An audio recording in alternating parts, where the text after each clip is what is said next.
Hi, this is Carolyn Kinane with the Contemplative Sciences Center at the University of Virginia. And if you haven't yet watched the brief video on contemplative processes, you may want to look at that, but no big deal if you haven't. I'm just going to take a few moments here to share a bit of what I see as the role of contemplation in higher education classrooms in academic work. So I see contemplation as an invitation to pause and check in as instructors with the work that we're doing in terms of the values alignment in our course design and facilitation, in terms of what we're asking students to do and be, and in terms of the opportunities that we're allowing students to practice contemplative processes. That is, being intentional, self aware, expressing care, and reflecting in order to make meaning from their experiences.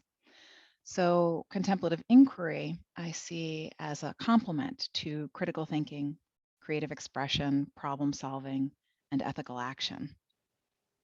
That is, with problem solving and collaboration. If I am on autopilot and I'm reacting from past experiences, or if I'm just hungry and I don't even realize it because I'm living in my head and ignoring my body, then it's difficult for me to think of new ways to do things. If I'm not listening openly to my constituents, my clients, my colleagues, my students, if I'm busy projecting and narrating and judging without even realizing it, then that's going to hamper my ability to connect and be effective and to problem solve.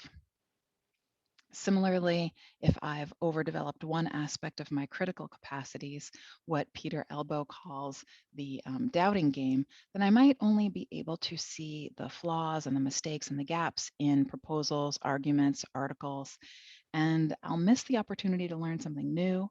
I'll miss the opportunity to have my mind changed, to support a colleague, to support a student, to elevate their gifts. So there are many ways to invite a contemplative pause for ourselves as instructors in our course design, in a difficult teaching moment, when I'm sitting down to grade. I can take a pause to check in, notice what's happening with me, check in with my intention, with my values, choose what to do rather than unthinkingly reacting. And also, we can reflect in solitude or in community about how things went and make meaning from our experiences.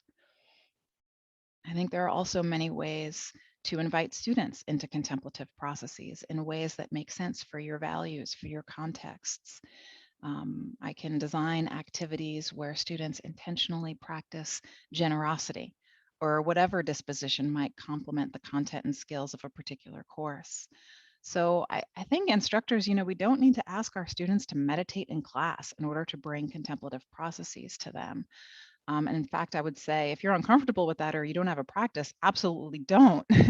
But if you authentically value slow sitting with information, the ability to give a person or a situation a generous read, the capacity to understand oneself, the ability to connect meaningfully with others, then I invite you to engage in your contemplative processes alone, in community, and to consider the best way to bring those into your teaching. Thanks.